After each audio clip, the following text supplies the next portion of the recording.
Dobar dan. Jaz mislim, da je najbolj, da kar začnemo.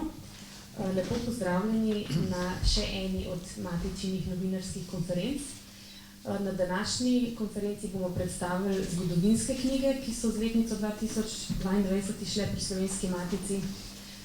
Vse knjige je finančno podprla Javna agencija za knjigo Republike Slovenije. Zdaj pa bi jaz šla kar po vrsti, tako kot so tudi tukaj nas postavljene. Najprej bomo predstavili knjigo Brez križa in imena. O njej bo govorila akademikinja profesorica doktorica Marija Stanonik. Gre za zbirko medvojne poezije, avtorjev na drugi strani vojne vihre. Ona je izbrala in uredila material. Potem naslednja knjiga bo knjiga Slovenski zbor Petrarkovih pisanskih dialogov z antičnimi veličinami pod naslovom Pismo v antiko. O njej bosta govorila magistrica Anja Božič kot prevajalka in avtorica spremne besede in pa docent dr. Brane Semedačnik kot urednik in prevajalec. Potem se bomo bolj od tega literarno-zgodovinskega dela v nadaljevanju pomaknili še bolj k splošnim zgodovinskim prikazom. Najprej bo docent dr. David Murin kot urednik povzel prvi zvezek slovenskega prevoda Livijeve zgodovine Rima z naslovom Od ustanovitve mesta, ki ga je pred smrtjo prevedel ugledni akademik in nekdanji predsednik Slovenske matice, profesor dr. Primož Simoniti. In še nazadnje pa bo kot urednik knjige docent dr. Marko Štuhec spregovoril o prvem slovenskem prevodu zgodovine Španije. No, zdaj, da začnemo z tukaj na moji levi sedečo doktorico Marijo Stanonik.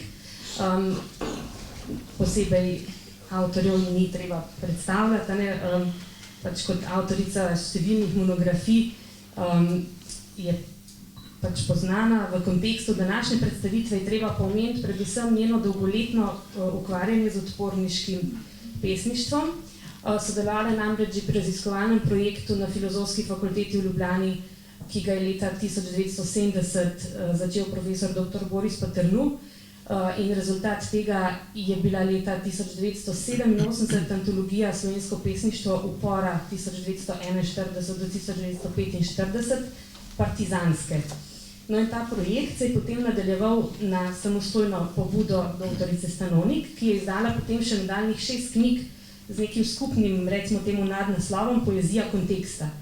No, antologija, ki jo pa predstavljamo danes, pa prinaša slovensko pesnjenje avtorjev, ki so se v času druge svetovne vojne znašli na drugi strani, torej tistih, ki se niso pridružili Osvobodilni fronti, in na ta način je avtorica nekako celostno zaokrožila svoje ukvarjanje z medvojnim pesniškim ustvarjanjem. S to izdajo je torej stroki in najširši javnosti na voljo nekakšna celostna predstavitev večinoma medvojnega pesniškega ustvarjanja z vsem znanstvenim aparatom. Kar pa še lahko omenim, je pa to, da delu dodano vrednost recimo dodajajo še ilustracije sodobnih slovenskih slikarjev na temo medvojnih in povojnih dogodkov, ki so povzete po razstavi Človek glej iz leta 2015. Zdaj pa bi prosila urednico, da še podrobneje predstavi delo. Hvala lepa za besedo, prav lepo vsi pozdravljeni.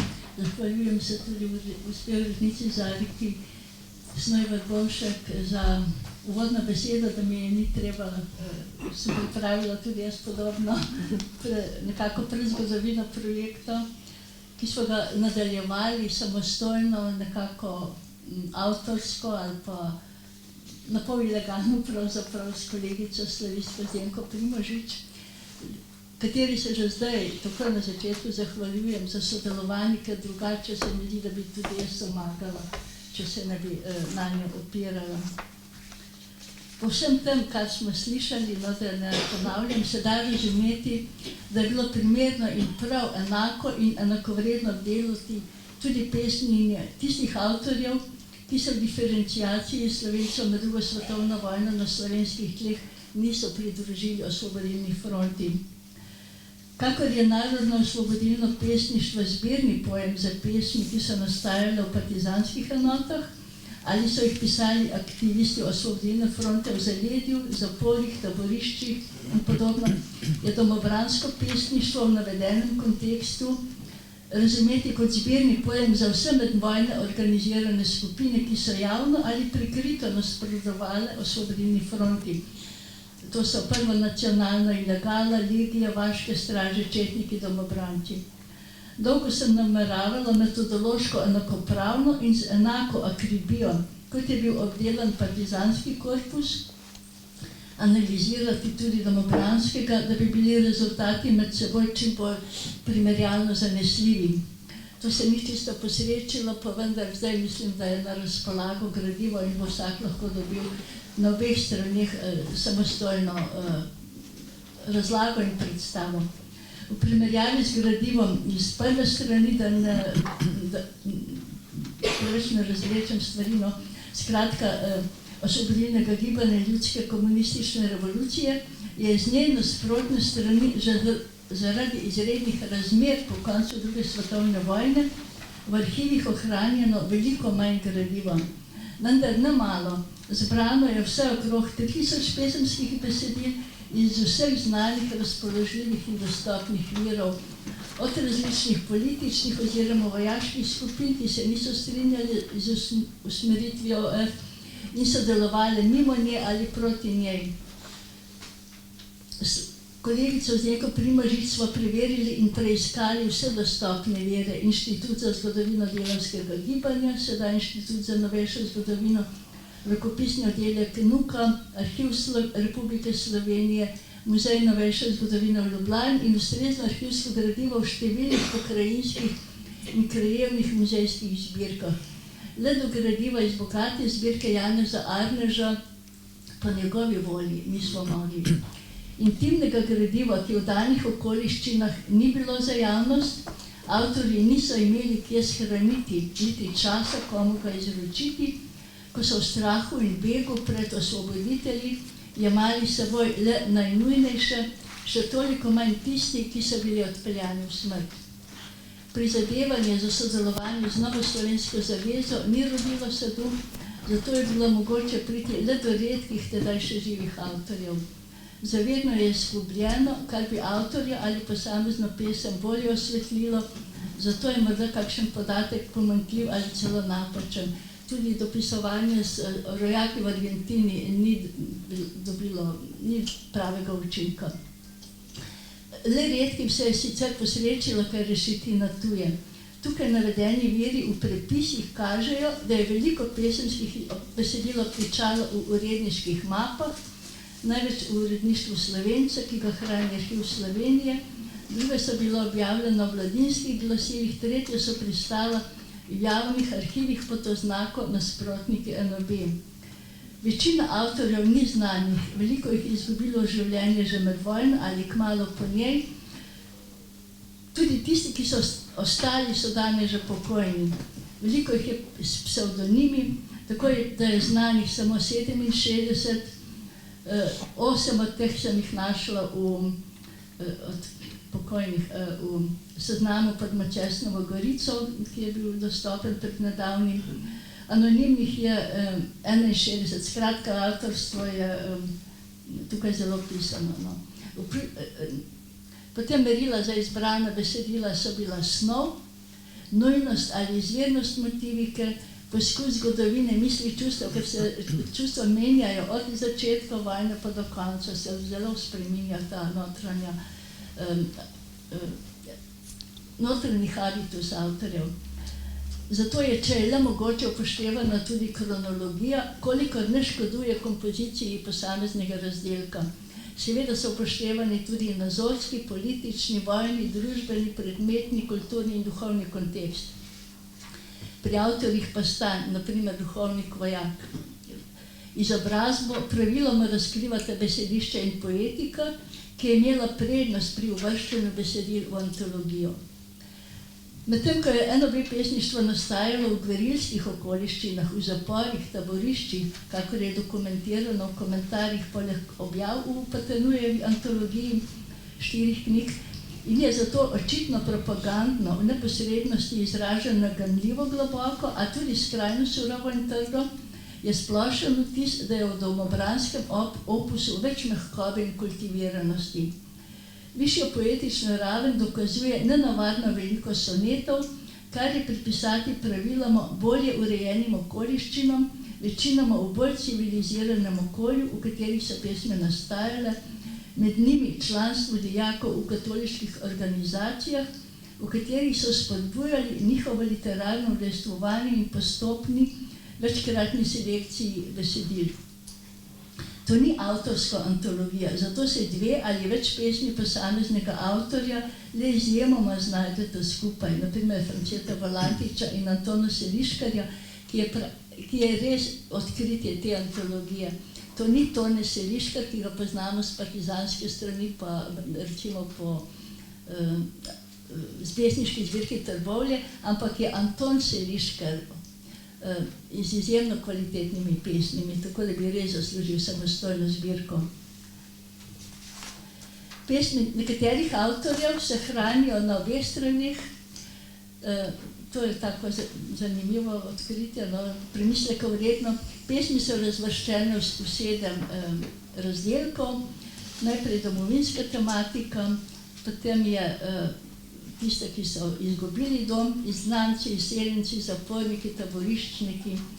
Med njimi omenjam mimogrede Ksaverja Meška, ki je bil v napalah hišnih duhovnih redovnic, ki so našla smrt v Drini in so danes znane pod imenom Drinske mučenke. Dve od njih sta bili Slovenki. Tretji razdelek je predstavljal bojno motiviko, četrti se klanja smrti. Tukaj je seveda že imamo v mislih Franceta Valantiča in številne duhovnike. Pesmi Valantiču sta posvetila Mitja Šarabon in Severin Šali. 5. razdelek je osebno motiviran, 6. nadosebno, 7. je pa nekakšen vrh, tako vsaj sem si zamislila, je pa posvečen slovenski besedi, slovenskemu pesništvu, med njimi so tudi 3 sonetni venci. Antologijo pa vendarle končuje navihana pesem mladega dijaka v brezdomstvu, v brezpravnosti kot displaced persons, ki zmore ironijo na svoj račun. Skratka, hotela sem, da govori življenje na koncu. S tukaj izbranimi pesmimi se delno uresničujeta resnično moja dolgoletna želja in načrt, da bi bilo v duhu dezideologizacije slovenske literarne zavesti predstavljeno pesnjenje vseh v drugo svetovno vojno pletenih strani. Tako je stroki in javnosti z vsem znanstvenim aparatom na voljo celostna predstavitev medvojnega pesemskega ustvarjanja. Za literarno in občo zgodovino je seveda zaslužno, da je stroki in javnosti z vsem znanstvenim aparatom na voljo celostna predstavitev. Za razumevanjem naših preteklosti v tistem hudem času pa še toliko bolj, ker imajo pesmi pred drugimi dokumenti to prednost, da je vanje zajeto čustvovanje, čutenje in doživljanje nekako zamrznjeno in zato ohranjeno enkrat za vselej. Na koncu res prosim še čas za zahvale. Zdenki Primožič, zahvaljujem se seveda tudi Slovenski matici, da je za leto 2022 uvrstila antologijo v svoj program, ter Javni agenciji za knjigo in tiskovni komisiji Slovenske akademije znanosti in umetnosti, da sta s finančno podporo omogočili njen izid. Zahvaljujem se tudi sodelavki Kristini Sluga, ki je skrbno bedela nad jezikovno podobo antologije, pa vsem 3 urednicam, najprej dr. Ignaciji Fridl-Jarc, ki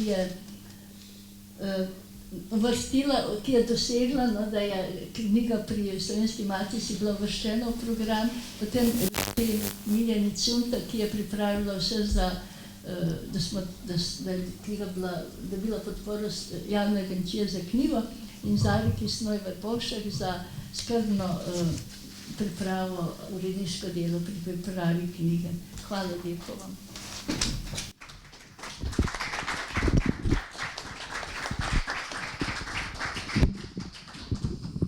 Najlepša hvala. Zdaj pa se premikamo naprej oziroma se zaziramo nazaj v pisma v antiko, Francesca Petrarke. Prej sem pozabila omeniti, da je knjiga išla v naši zbirki Prevodi svetovne književnosti.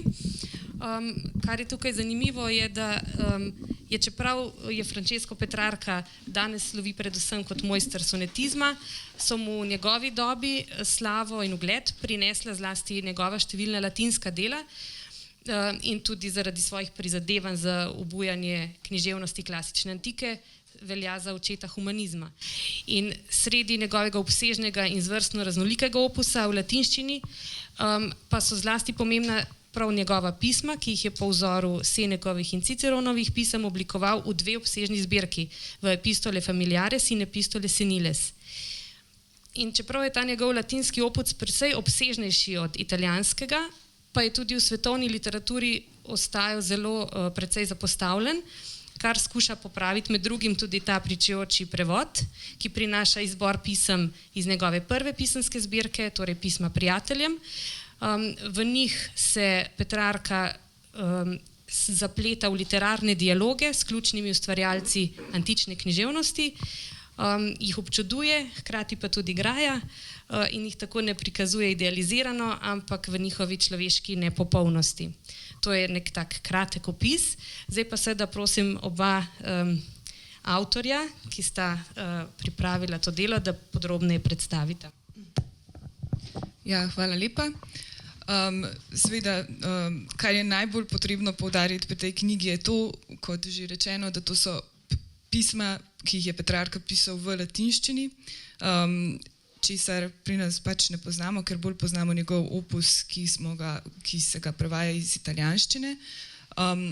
Ta pisma, ki sva jih pripravila midva v tem izboru, so posebej pomembna za nas klasične filologe, predvsem zaradi tega, ker res zelo jasno prikazujejo ta duh te dobe, v kateri je Petrarka živel in deloval, ko so bili te avtorji povsem obkroženi z deli avtorjev klasične antike in so v bistvu v tem delovali, živeli, jih znali na pamet, vključevali njihova dela v svoja lastna dela in v bistvu na nek tak način preoblikovali in hkrati na novo ustvarjali ves ta svet.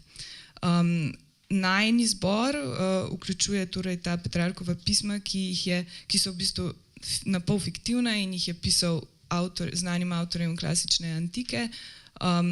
Poleg tega pa sva vključila še nekaj pisem njegovim sodobnikom, v katerih lahko beremo še bolj jasno o njegovem odnosu do antike in nasploh do ukvarjanja s knjigami, s klasično tradicijo, o pridobivanju tekstov, ki so morda bili morda do takrat še nepoznani in so jih morali še na novo oblikovati.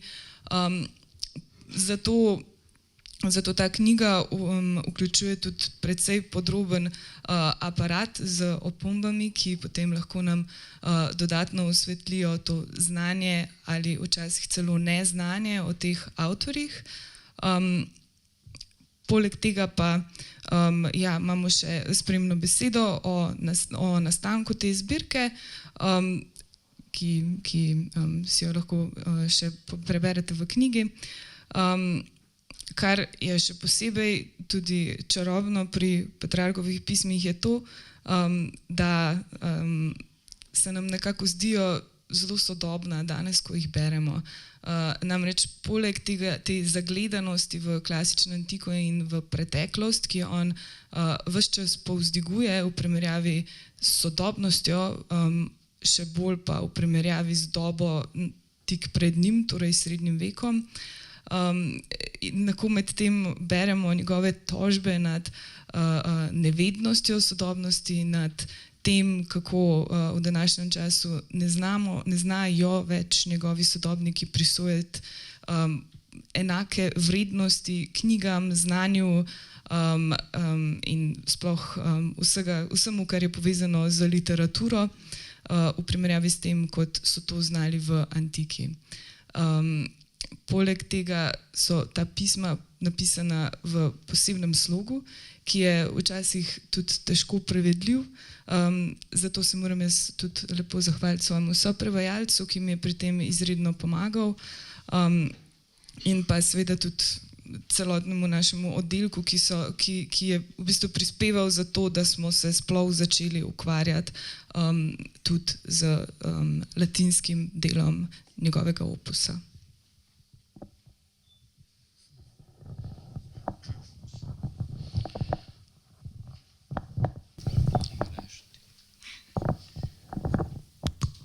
Nisem mislil, da bom tako kmalu že mikrofon prevzel, ampak dobro. Zdaj, bilo je že rečeno v tem kratkem, nujno kratkem seveda, nujno kratkih besedah o tej zbirki, da gre za fiktivna pisma v antiko. Jasno, kako naj pojo pa drugačna pisma v antiko, kot da so fiktivna. Skratka, naslovniki teh pisem, velika imena rimske književnosti, jasno so pač svojo zemeljsko pot že takrat pred davnimi stoletji zaključili in tisto, kar je mogoče kot koncept te knjige zanimivo, je seveda, da jim Petrarka piše pisma, skratka govori z njimi osebno. Jih jemlje pravzaprav kot na nek način žive osebe, če tudi seveda v neki nedosegljivi realnosti. Jasno, gre pravzaprav za neko, absolutno gre za fikcijo, ampak vendarle fikcijo, ki fingira pravzaprav neko živo realnost in živi stik. In to je se zelo treba poudariti, kajti ob vsem občudovanju do teh opusov velikih, ki so pač na nek način vendarle kljub pozabljenosti pa izgubljenosti le konstituirala pravzaprav evropsko kulturo tudi kasneje in jo seveda začele od časa humanizma tudi po Petrarkovi zaslugi še tem bolj. Je pa treba reči, da, no to je bilo pa čisto v spremni, v uvod pravzaprav povedano, skratka komunicira s temi liki pravzaprav kot živimi človeškimi liki in jim poleg tega, da jim izreka iskreno hvalo, tudi pravzaprav marsikaj očita, marsikaj, kar sodi seveda predvsem v sfero ali politične dejavnosti ali pa sploh temu, recimo, da so dajali prednost zlasti Ciceron, recimo, ki je osrednja referenca, osrednji avtor, ki mu dve pismi nameni, da so se sploh ukvarjali recimo s politiko namesto z stvarmi, ki naj bi pravemu Modrijanu pristojale, to pa je ukvarjanje z duhovnostjo, zatekanje v neko vzvišeno samoto. Mimogrede, Petrarka je, kot je znano, seveda tudi tisti avtor, ki je pravzaprav pojem samote kot neke posebne duhovne drže, morda najbolj ali pa prvi izrez izdelo v evropski kulturi. Skratka, gre za neko, na nek način zelo zanimivo, tudi bi rekel čisto teoretičen pogled ali izhodišče, kjer je besedilo razumljeno kot odtis žive osebnosti, kar je v današnjem času pa ko bi rekel, tudi v obzorju sodobnih literarnih ved pravzaprav ne tako zelo samoumevno, ker se predvsem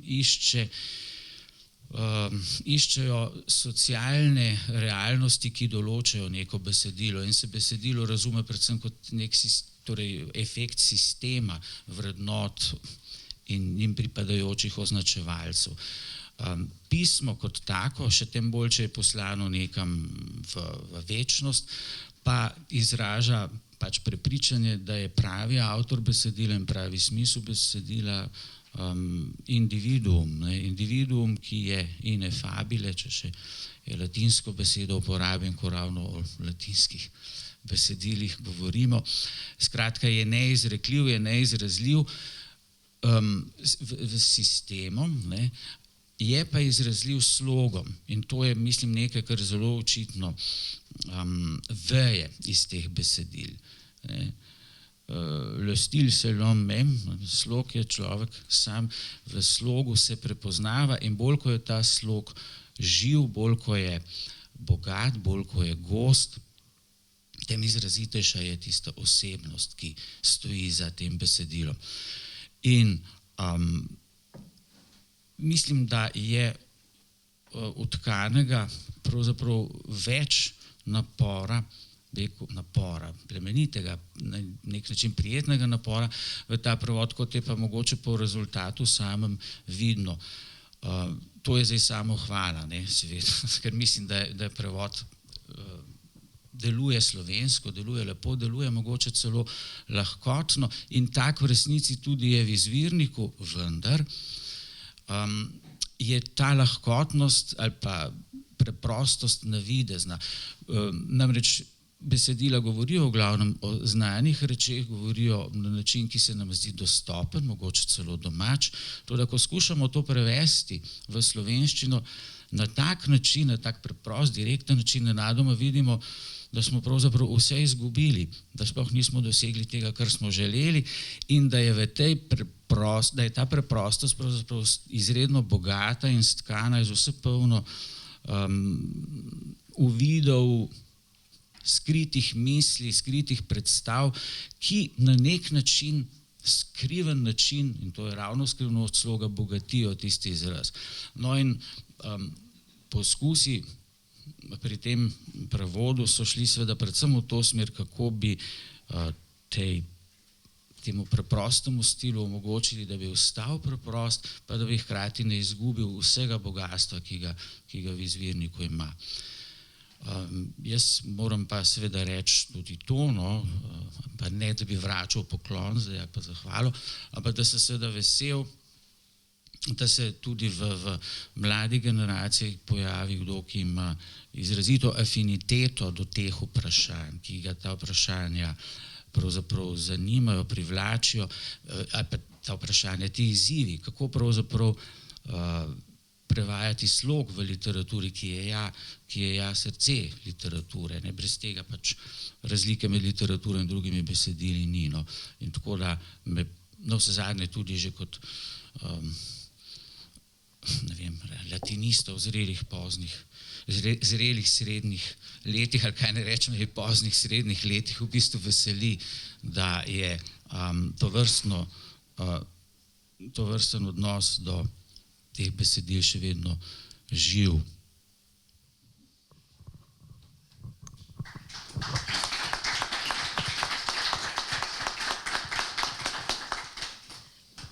Hvala. To je zdaj lepa iztočnica za predstavitev naslednje knjige. Tita Livija, Od ustanovitve mesta. Gre tudi za izjemen prevod, ki prav tako zapolnjuje vrzel, ki je do zdaj obstajala na tem področju. O tem bo več povedal v nadaljevanju urednik. Naj sam povzamem na kratko, da pač ta prevod obsega prvih 5 knjig Livijeve obsežne zgodovine mesta Rim, ki je temeljni vir za poznavanje rimske zgodovine. Ta prva 5 knjig, ki jih je Simoniti še uspel prevesti, vsebuje verjetno najzanimivejši del Livijevega opusa, ker je v njih namreč zajeta mitična predzgodovina, prihod Trojancev v Italijo, ustanovitev Rima z Romulom in Remom, vladavina rimskih kraljev, prehod iz monarhije v republiko in zgodovina republike, potem vse do galskega vdora leta 390 pred Kristusom. Tudi omenjena so seveda številna pomembna antična imena, ki jih pač še danes so poznana in pomembna. Izdajo pa dopolnjuje še aparat, indeksi, komentarji, preglednice, potem tudi zemljevidi in pa še spremni zapis urednika, torej pripomočki, s katerim smo želeli, da pač se besedilo odklene za bralca, da olajša branje in tudi pripomočki, s katerimi so tudi sicer opremljeni standardni prevodi v tujih jezikih. Kar je še treba tukaj omeniti, je to, da je ta knjiga prvi del obsežnega, zahtevnega večletnega knjižnega projekta, Slovenske matice, ki se bo v letu 2023 nadaljeval z izdajo drugega zvezka v prevodu izrednega profesorja dr. Aleša Maura in v letu 2024 z izdajo tretjega zvezka v prevodu izrednega profesorja dr. Mateja Hriberška. Vse zvezke ureja dr. David Maurin.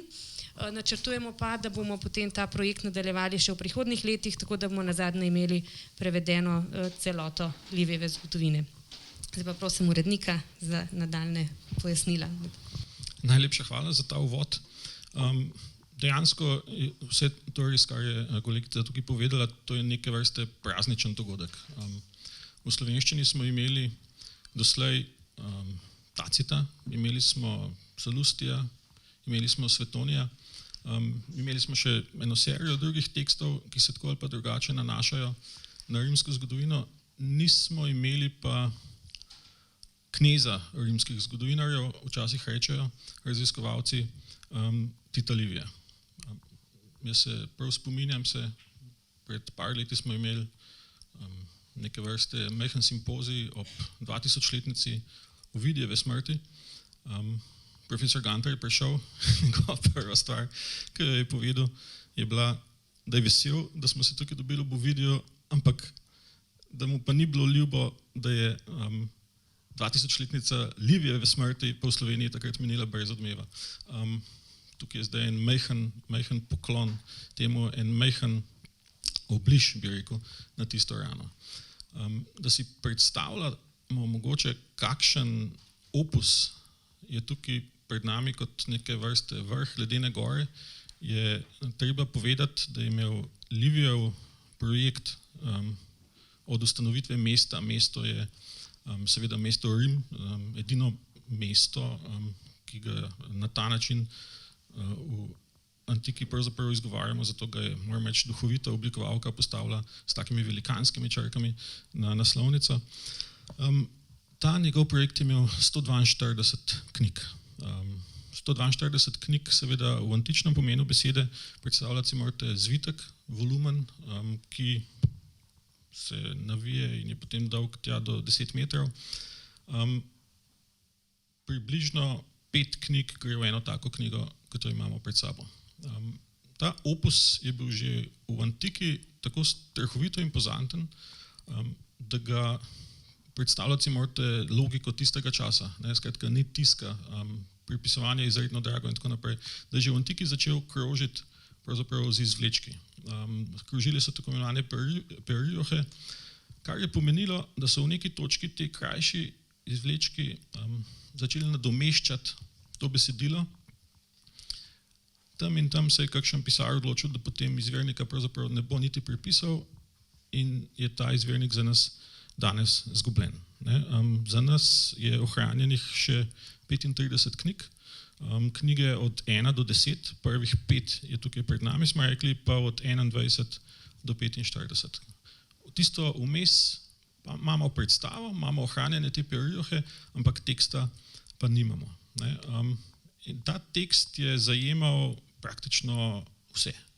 Zajemal je od začetka ustanovitve mesta, še prej, skratka prikaže še kako to mitično zgodbo, kako Grki pridajo v Italijo, zajema kompletno to zgodovino prepleteno mitologijo, z mitologijo prepleteno zgodovino, kakor hočete, na začetku vse te rimske kralje, Romula, vse te dogodke, ki so napol v neki meglici, in se potem počasi prelije v zgodovino.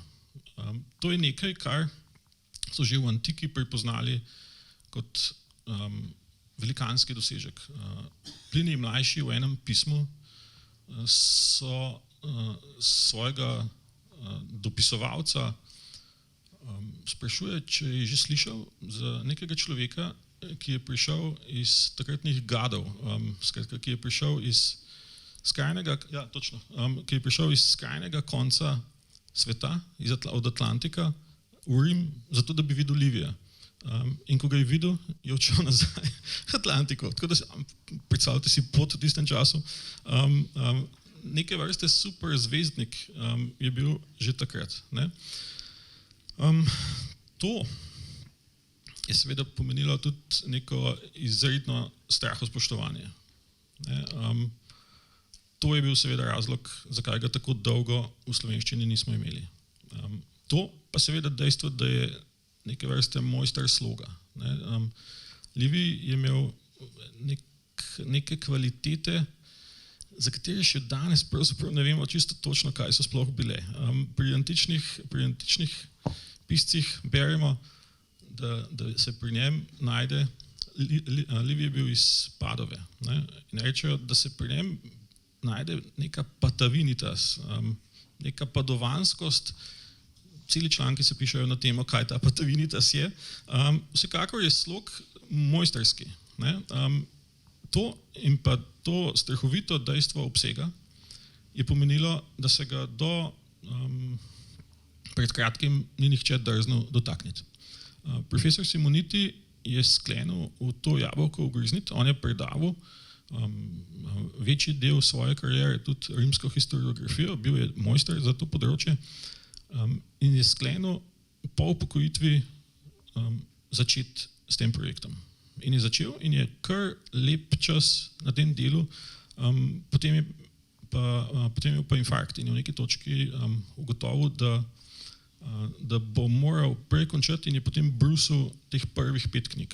Prvih 5, zakaj? Zato, ker so že v antiki te knjige izhajale po tako imenovanih pentadah. Te peterke, potem nekateri pravijo, da so se tudi dekade združevali, ampak teh 5 je pravzaprav organsko zaključena celota. Jaz sem izredno vesel, da se je potem družina odločila to izdati in da je v dogovoru založbo pravzaprav prišla do te rešitve, ki jo imamo zdaj tukaj pred sabo. Skratka, en čas smo čakali, kako to vse skupaj zapeljati. In smo prišli do tega, da je mogoče najbolj smiselno stvar postaviti v kontekst celote. Tako da smo počakali, da smo vzpostavili pogoje za te projekte, za te obsežnejše projekte pri Jaku, kar pomeni, da se bo zdaj počasi, korak za korakom pred nami odkrivala vsa ta rimska zgodovina, ki je ohranjena. To je nekaj, skratka, česar se izredno veselim za naslednja leta. Je bil pa pred nami še en, moram reči, precejšen izziv, kako to artikulirati brez prevajalca. Kaj dati v knjigo, kakšno mero kompleksnosti. Tukaj sem se na koncu odločil, družina je našemu oddelku za klasično filologijo na Filozofski fakulteti podarila Simonitijevo knjižnico. In tam sem pravzaprav šel v ta izvod, po katerem je on delal, ki ima še na koncu, mislim, ima njegove celo opombe, na koncu celo napisano, kdaj je končal delo. Ta izvod sem vzel za neke vrste merilo. In sem tej knjigi dal opremo, vso znanstveno opremo, ki je imela ta njegova izdaja, po kateri je delal. To pomeni, da so zdaj tukaj indeksi, po katerih vi lahko greste gledati v knjigo. Tukaj so zelo precizna kazala, tukaj so precej natančni seznami paralelnih virov, ki vas lahko na nek način, kot bi rekel, medmrežje povežejo z ostalimi latinskimi avtorji, ki v teh besedilih pišejo. Skratka, na nek način je to knjiga, ki ima opremo, zaradi katere jo bralec lahko na več načinov odpre, na več načinov pride do nje. To je, če pridem zdaj do tega, pomenilo še zadnji izziv in s tem bom počasi končal. Kako to predstaviti? To je bil pa, moram reči, precejšen orh. Izredno sem vesel, da imamo tukaj Lucijana Bratuša, ki je bil profesor tipografije na Ljubljanski akademiji, s katerim sva se, moram reči, par mesecev šla neke vrste ping-pong, kaj bi bila optimalna postavitev. Na koncu prišla do tega, da mora biti dobra tipografija nekaj takega kot kristalna čaša. Da je mojsterska pa izbrušena, ampak načeloma ne vidiš tega, kar imaš pred sabo, ampak vidiš v njej vsebino. Tukaj boste videli, je postavitev taka, da vam ne bo sama po sebi padla v oči, ampak je v funkciji branja in mislim, da vam bo marsikaj odklenila. Hvala.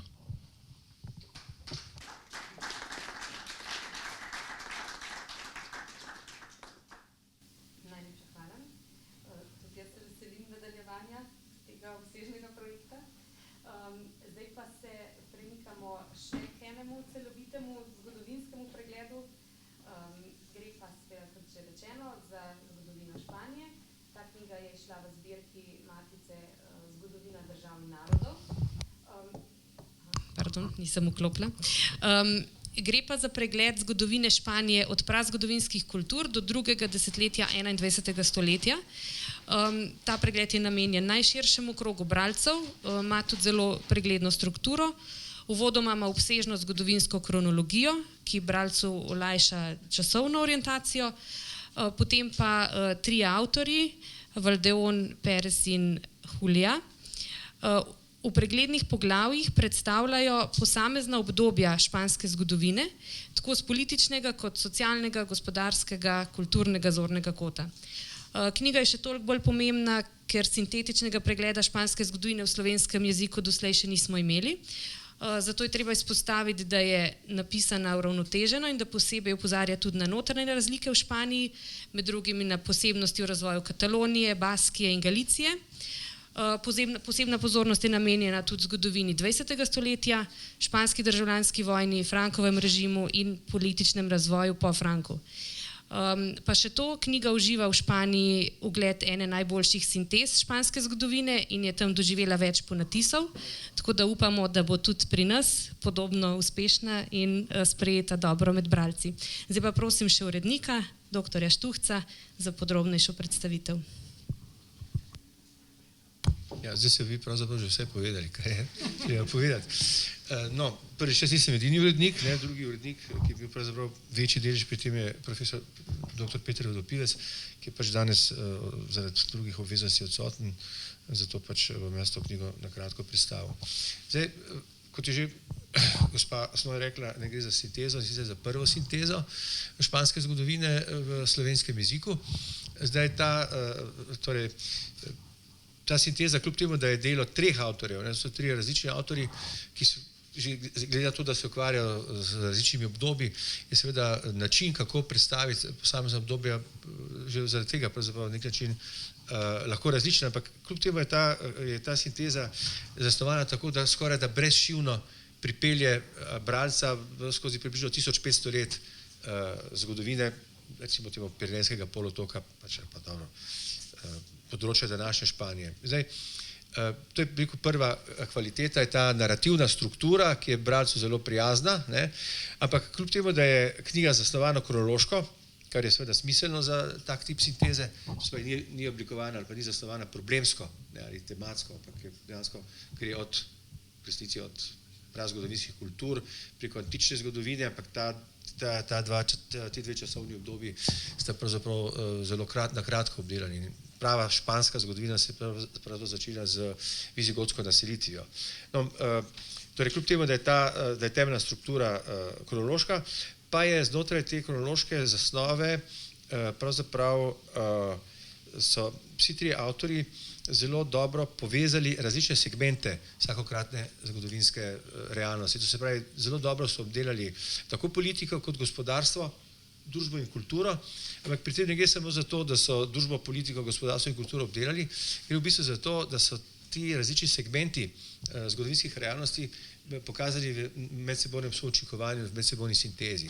Skratka, kadar govorijo o recimo političnem delovanju ali pa kadar o politiki ali pa kadar govorijo o gospodarstvu, o demografiji, dobro povežejo tudi recimo demografske procese z gospodarskimi procesi, gospodarske procese z določenimi političnimi odločitvami, določene mentalne ali pa mentalitetne značilnosti s političnimi odločitvami in tako naprej. Skratka, torej ti družbena dinamika in politična dinamika sta izrazito dobro prikazani v njuni medsebojni soodvisnosti, ravno tako kulturna in če hočete, družbena.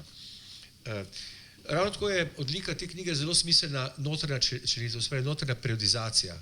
Seveda, osnovna periodizacija je pač takšna, kot jo v historiografiji v glavnem poznamo. To se pravi delitev na srednji vek, zgodnji novi vek in moderna doba. Srednji vek obsega pač čas od, recimo, kaj bi rekli, propada rimske države, od 5. stoletja pa tja do 15. stoletja, potem je zgodnji novi vek ali zgodnje moderno obdobje, ki sega v tej knjigi do leta 1808, to se pravi, obsega še francosko okupacijo španskega prostora, in potem moderna doba ali celo sodobna doba, ne, ki obsega pa čas do leta 2014. Zdaj seveda, problem sodobne dobe, ne, ali zdaj 19. stoletje sodobna doba, to je seveda vprašljivo. Ampak je seveda v romanskih jezikih problem v tem, ne, da ne poznajo izraza zgodnja moderna doba. Ne. Sicer se to pa zdaj postopoma že začenja uveljavljati, recimo v francoščini je to kot l'époque de la première modernité, ne. Verjetno se tudi v španščini bi dalo to že kot primera modernitat prevesti, ampak v historiografiji je celoto 19. in 20. stoletje opredeljeno kot sodobna zgodovina. Ne. To je nekaj, kar seveda nam ne gre čisto v koncept, ampak v redu. Notranja členitev posameznih obdobij, ne, pa sledi v glavnem, če se odločimo najprej na srednji vek, odnosov med muslimansko in krščansko Španijo. To se pravi ta dinamičen odnos, ne, to se pravi to nihanje, ne, ki najprej seveda gre v korist, kako bi rekel, muslimanskega dela, pa postopoma, ne, od 11. stoletja naprej, ne, se ta muslimanski svet ali pa muslimanska Španija umika krščanski Španiji, ne. In znotraj, torej, to je tisto, kar v temelju opredeljuje avtorjev pogled, avtor je Valdeón, Julio Valdeón, tega srednjeveškega dela, kar v osnovi opredeljuje špansko zgodovino srednjega veka. Pri tem seveda je treba povedati dvoje, ne. Da ta odnos med muslimansko in krščansko Španijo ni bil tako črno-bel, kot se pač ponavadi, kot ga ponavadi gledamo, zlasti še v sodobnem času, kjer so seveda zdaj muslimani pogosto kot, bi rekel, teroristi in ne vem kakorkoli. Torej ta radikalni islam, ne, seveda pomeni pač neko resnično ali bolj resnično grožnjo, se seveda tudi na preteklo dogajanje ali pa na pretekle kontakte med islamskim in krščanskim svetom gleda pogosto z tega vidika. Zdaj seveda v osnovi je šlo za konfliktne odnose. Ne. Podobno kot imate potem v 14. in 15. stoletju, 60. stoletju na Balkanu in srednji Evropi. Ne. V osnovi je ta odnos konfliktni, vendar hkrati obstoja tudi kulturni transfer, sodelovanje med enimi in drugimi, bolj si, da je to trgovsko sodelovanje, bolj si, da je to dejansko kulturno sodelovanje. Zlasti se pa to pokaže od 13. stoletja naprej, ko ta krščanski svet dejansko postane dominanten v Španiji in je ta, veliko, neke vrste kulturno sodelovanje v tej knjigi dosti jasno pokazano v zvezi z prevajalsko šolo v Toledu, kjer dejansko relativno miroljubno in plodno sodelujejo tako muslimanski kot židovski, kot seveda krščanski učenjaki. Sploh se mi, da je kulturni zgodovini posvečeno kar precej prostora, ne, tako na eni strani islamizaciji, ne, in torej blišču Al-Andaluza, kot potem pravzaprav, ne, tem veliko sponu in rasti krščanske kulture krščanske kulture od tam 11. 12. stoletja naprej. Ne smemo pozabiti, prva univerza v španskem prostoru je ustvarjena že v začetku 13. stoletja. To se pravi, nedolgo zatem, kot so pač italijanske in pa francoske univerze. Torej ta vidik se mi zdi zelo pomemben. In velja, ne, kulturna zgodovina je tudi v ostalih obdobjih relativno dobro prikazana. Ne. Naslednja, mislim, da zelo dobra značilnost torej, če je srednji vek opredeljen s tem gibanjem, ali pa če hočete, dinamičnim odnosom med muslimanskim in krščanskim svetom, je potem zgodnji novi vek, to se pravi obdobje od približno zadnje četrtine 15. stoletja pa do začetka 19. stoletja. Torej tisto obdobje, ne, ki je pravzaprav obdobje zlato doba španske zgodovine, zlasti 16. stoletje. Ne.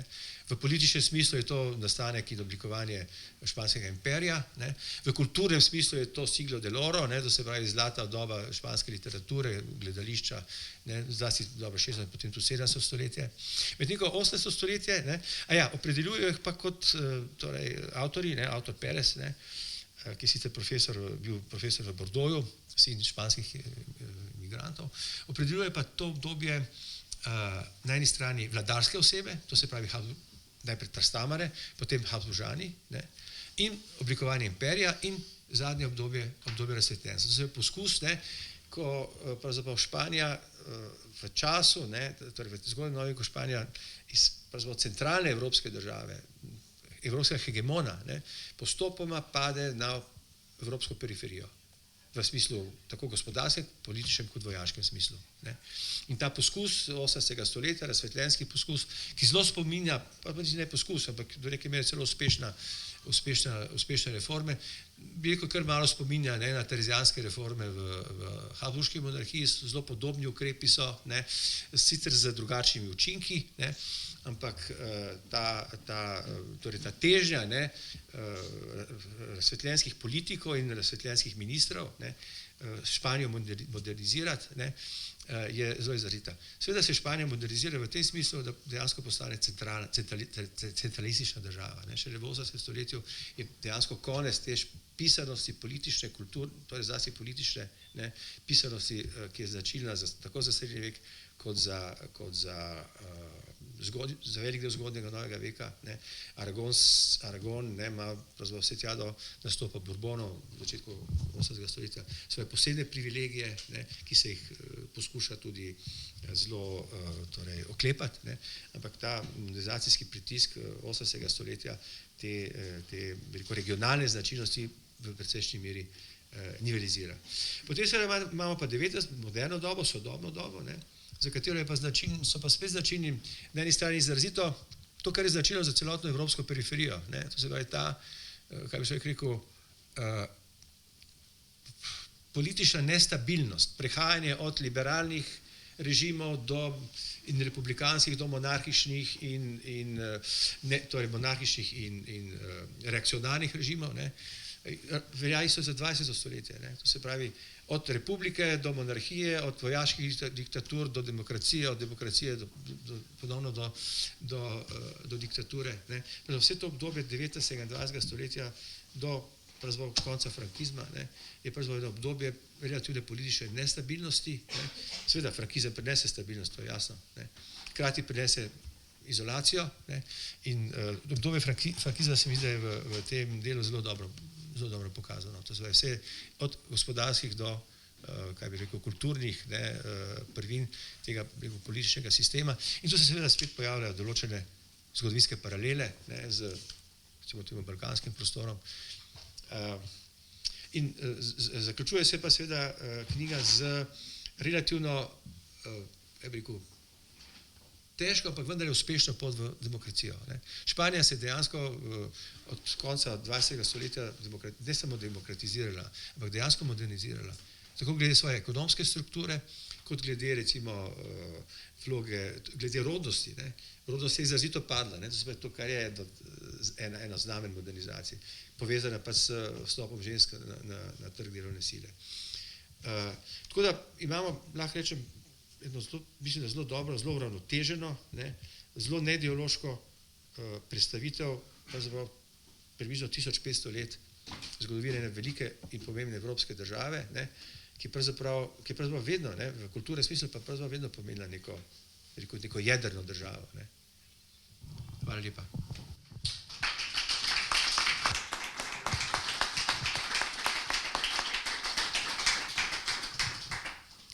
Hvala. Ob tem bi dodala samo še dve stvari. Prej, ko ste omenili še drugega urednika, profesora dr. Petra Vodopivca, sem se spomnila, da sem pozabila še omeniti, da je knjigo prevedel Ferdinand Miklavc in da je zemljevide v njej izdelala Mateja Richteršič. Samo še ta dva podatka.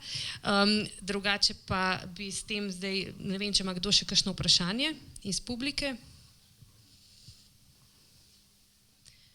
Drugače bi pa zaključili potem tole tiskovno konferenco. Vsi novinarji ste vabljeni seveda k prevzemu recenzijskih izvodov. Če pa si kdo želi kakšno knjigo kupiti, pa seveda je tudi to mogoče. Tako da prijetno branje vam želim in nasvidenje drugič.